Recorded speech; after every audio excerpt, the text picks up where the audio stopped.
সে বলল, আরে সেলাই মেশিনে তো মোবিল পরে ঢালবো, আগে সেলাই মেশিনের মালিকরে মোবিল দেই, তারপরে না সেলাই মেশিন।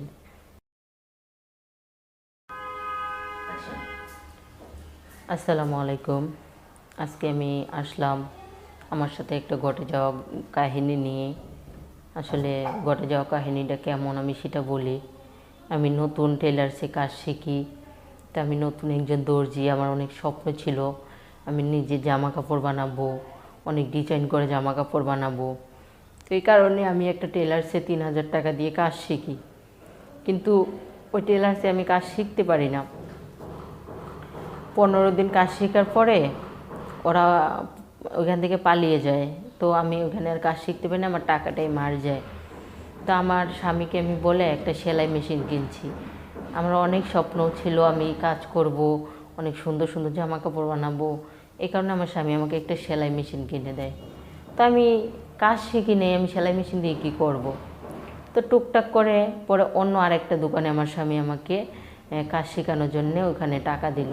তো ওইখানেও আমি কাজ শিখতেছি। ওখানে আমি মোটামুটি হাতের কাজ শিখছি, ব্লাউজ কাটা শিখছি, মানে ভালো ভালো কাজগুলো শিখছি। তো শেখার পরে আমি বাসায় আসি। বাসায় আসার পরে আমার নিজের মেশিনে আমি প্র্যাকটিস করি, কেমন কাজ শিখলাম, কেমন হলো না হলো, এগুলো আমি আমার বাসায় আসলে আমি নিজে নিজে হয়তো বা কখনো পেপার দিয়ে, কখনো পুরানো উন্না দিয়ে, এভাবে আমি কাজগুলো আর কি তাড়াতাড়ি শেখার জন্যে যথেষ্ট চেষ্টা করি। কিন্তু আসলে আমার তো মেশিন সম্পর্কে আইডিয়া নেই যে মেশিনে কীভাবে কোনে কী সমস্যা হয়, তো এটা আমি বুঝতাম না। তারপরেও আমি অনেক সময় আমার যে যে আমাকে কাজ শেখাতো, আমার মাস্টার, তাকে আমি বলতাম, ভাইয়া এই সুইটা কিভাবে লাগায়, তারপরে ববিন কেসে কীভাবে সুতা ভরে, কিভাবে কি করে, সব কিছু আমাকে সে শেখাতো। তো শেখানোর পরে তার সাথে আমি এক পর্যায়ে অনেক ফ্রি ছিলাম, মানে ওনার ওখানে কাজ করতে করতে উনি আমাকে কাজ শেখাতো। তো যে কাজ শেখায় সে তো হলো গুরু, তাকে আমি অনেক সম্মান করতাম, আমি শ্রদ্ধা করতাম বড় ভাই হিসাবে। তো এই কারণে আমি তার সাথে এক পর্যায়ে একটু ফ্রি টাইপের ছিলাম। তো সে মাঝে মাঝে আমাদের বাসায় আসতো, তারপরে আমি আবার রান্না করে তার জন্য নিয়ে যেতাম। সেও আবার মাঝে মাঝে আমার জন্য মজা টজা নিয়ে আসতো। আমরা ভাই বোনের মতো ফ্রি ছিলাম। তো আসলে মানুষের সাথে কথাই বলে না যে রক্তের সম্পর্ক ছাড়া মানুষকে বিশ্বাস করতে নেই। আসলে আজকালকার রক্তের সম্পর্কই বেইমানি করে, আর অন্য মানুষ সে তো আমার রক্তের ভাই না, কিন্তু ভাই বলে তাকে আমি সম্মান করি, কিন্তু সেই সম্মানটা সে রাখেনি। সে লাস্ট পর্যায়ে আমাকে, আমার সাথে সে জ্বর, তো যাই হোক কীভাবে করলো সেইটাই বলবো। তো এরপরে আমি যাই কিছু রান্না করতাম, ভালো মন্দ বা তার কি পছন্দ, আমি তাকে রান্না করে দিতাম। কারণ দিতাম কী কারণে জানেন, আমি সেটাও বলি যে স্বার্থ ছাড়া আসলে মানুষ নেই। সেটা আপনি হন, আমি হন, সবাই। আমিও স্বার্থর জন্যে তাকে আমি এত শ্রদ্ধা করতাম যে আমার সাধ্য একটাই ছিল যে আমি তার কাছ থেকে তাড়াতাড়ি কাজ শিখবো। তাকে যদি আমি একটু ভালোবাসা দিই, ভালোবাসা বলতে তাকে যদি একটু আমি সম্মান করি, তার ভালো মন্দটা যদি আমি একটু বুঝি, তাহলে সে আমাকে হয়তো বা তাড়াতাড়ি কাজ শেখাবে গুরুত্ব দিয়ে। আমি এই কারণে যা কিছু করতাম মানে মন থেকে করতাম। তো এরপরে সে আমাকে কাজ শেখালো, অনেক কাজ শিখে গেছি আমি। তো শিখে যাওয়ার পরে আমার কাজ সম্পর্কে ভালো আইডিয়া হয়ে গেছে। তো পরে আমাকে বললো যে যাই হোক তুমি তো এখন মোটামুটি কাজ পারো, আর তোমার 3 মাসের জন্য তুমি 3 মাসের কন্ট্রাক্টে কাজ শেখাবে সে। তো বললো যে অলরেডি তোমার 2.5 মাস হয়ে গেছে, আর তো আছে মাত্র 15 দিন। তো এই 15 দিন পরে তুমি কি বাসায় কাজকাম করবা না কোনো দোকান টোকান দিবা? আমি বললাম যে এখন তো আমি দোকান দিতে পারবো না, কারণ আমি এখনও ফুললি কাজ শিখিনি, আমার এখনও ভালো করে অনেক কিছু জানার আছে, বোঝার আছে। একটা দোকান যদি আমি দিই তাহলে এখানে অনেক টাকা খরচ হবে, তো ভালো মন্দ না বুঝে তো আর এত বড় সিদ্ধান্ত নেওয়া যাবে না। তো পরে ভাইয়া বলল যে সমস্যা নেই, তুমি যদি চাও আমার এখানে কাজ করতে পারো। আমার এখানে কাজ করলে দেখা যাচ্ছে যে তোমার কাজের অভিজ্ঞতাটাও ভালো হবে, তারপরে তুমি আমার আশেপাশেই থাকলা। আমি বললাম আচ্ছা ভাইয়া সমস্যা নেই। তো এরপরে আমি রাত্রেবেলা বাসায় আসি। তো বাসায় আসার পরে আমি একটা নতুন ডিজাইনের জামা ইউটিউবে দেখে ওই রকম করে কাটার পরে আমি সেলানোর জন্য মেশিনে বসি। তো বসার পরে আমার মেশিনটা হঠাৎ করে জাম, মানে ভিতর থেকে খালি সুতা উঠতেছে, দলা দলা করে সুতা ওঠে। এটা কি সমস্যা আমি বুঝতে পারতেছি না, আমার মাথায় কোনো কাজ করতেছে না। এদিকে আমার হাজব্যান্ডও বাসায় নেই, সে অফিসে, তার ছুটি হবে রাত 12টায়। এখন আমি চিন্তা করতেছি যে আমার এই মেশিনে কি হলো। আমার হাজব্যান্ড থাকলে তো সে দেখতো, তারপরে বা কাউকে আনতো। তারপরে আমি আমাকে যে কাজ শেখায় তাকে ফোন দিলাম, ওই ভাইয়ারে ফোন দিলাম। ফোন দিয়ে বললাম যে ভাইয়া আমার তো একটা সমস্যা। কী সমস্যা? আমি বললাম মেশিনে বসছিলাম একটা জামা সেলানোর জন্যে, কিন্তু মেশিনের ভিতর থেকে তো ববিন কেস থেকে দলা দলা সুতা উঠতেছে, সেলাই উঠে না কিন্তু সুতা অনেকগুলো করে উঠতেছে। তো এরপরে বললো আচ্ছা ঠিক আছে আমি আসতেছি। আমি বললাম আচ্ছা আসেন, এসে একটু দেখা যান আমার মেশিনটায় কী সমস্যা। পরে উনি আসলো। তো আসার পরে এই সময় ছিল না অনেক কারেন্ট, এত গরম, তো রাতের বেলা তো অনেক গরম। তো সে আমার মেশিনটা দেখতেছে, এদিকে আমার গরমে মানে উন্না মাথায় দেওয়া নাই, শরীরে ফালানো, কিন্তু উপর দিয়ে দেখলাম যে আমি বসে নিচে আছি আর উনি দেখি যে আমার দিকে বারবার তাকাচ্ছেন।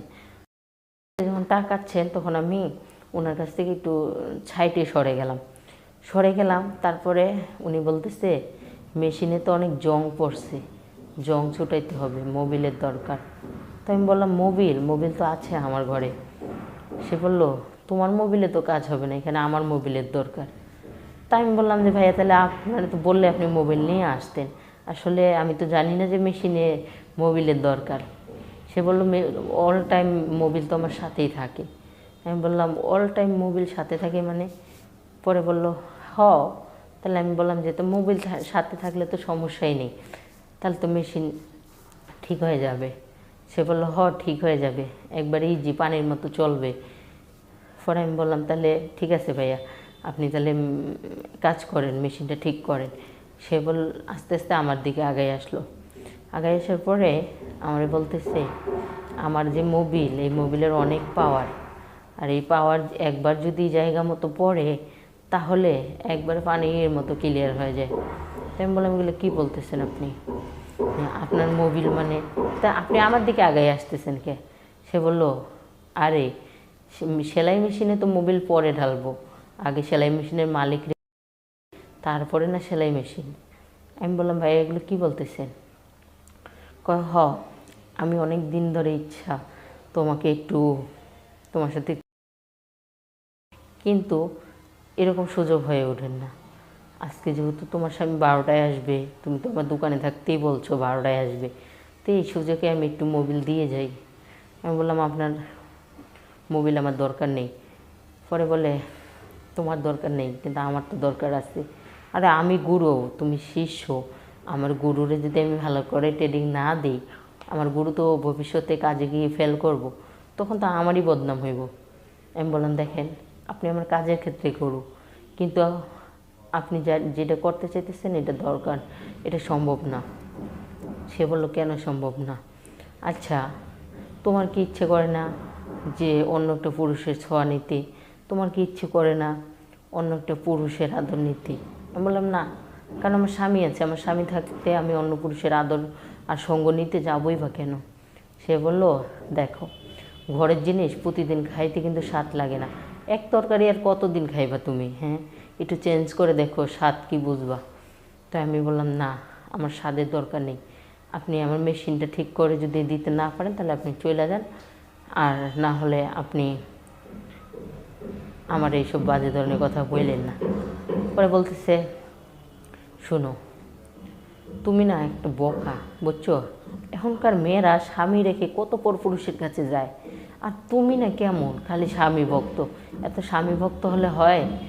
স্বামী বাসায় নেই, এই সুযোগে তুমি তোমার কাজ তুমি হাসিল করো। আমি বললাম আমার স্বামী যদি জানতে পারে তাহলে সর্বনাশ। পরে বললো তোমার স্বামী জানবো কীভাবে? এখানে তুমি আর আমি ছাড়া কেউ নেই, আর তোমার স্বামী তোমারে অনেক বিশ্বাস করে, আমারে বিশ্বাস করে। আমি যদি তোমার ঘরে সারা রাত শুয়ে থাকি তোমার স্বামী কিছুই বলবে না তোমারে, আর তুমি এই সুযোগটা হাতছাড়া করতে চাও? তো আমি বললাম যে সুযোগে আপনি সদ্ব্যবহার করবেন তাই কি হবে? পরে বললো বুঝছি, সোজা আঙ্গুলে ঘি উঠবে না, আঙ্গুল আঁকাতে হবে। এরপরে উনি কি করলো, উনি জোর করে পরে আমাকে টাইনে আমার নিয়ে যায়। নিয়ে যাওয়ার পরে উনি আমার সেলাই মেশিনে জং ধরা মোবিল না দিয়ে উনি মোবিল আমার জায়গায় দিয়ে দেয়। বলল তোমার জংও ছুটে যাবে, তোমার মেশিনের জংও ছুটে যাবে। আর আমার মোবিল স্পেশাল মোবিল, সেই মোবিল উনি আমাকে দিয়ে গেল। তো আসলে কি বলবো, বলার মতো কিছুই নেই। মানুষকে অতিরিক্ত বিশ্বাস করতে নেই। যখনই বিশ্বাস করবেন তখনই তারা পিছন থেকে আঘাত করবে। যেমন কিনা ওনাকে আমি বড় ভাইয়ের চোখে দেখতাম, সম্মান করতাম, বিশ্বাস করতাম, এবং কি আমার স্বামীও বিশ্বাস করতো। কিন্তু উনি বিশ্বাসের মর্যাদা রাখলো না, উনি ঠিকই ছুবল দিয়ে দিল সুযোগ বুঝে। তাই বলবো এত বিশ্বাস মানুষকে করতে নেই, কারণ হাতের 5টা আঙ্গুল সমান না, মানুষ সবাই সমান না। তাই বলবো যে নিজের মান সম্মান সব কিছু নিজেই বজায় রাখেন। স্বামী বাসায় না থাকলে অন্য কোনো পরপুরুষকে যে কোনো দরকারই হোক বাসায় আনবেন না। তো আমার গল্পটা এই পর্যন্তই। সবাই ভালো থাকবেন, সুস্থ থাকবেন। আল্লাহ হাফেজ।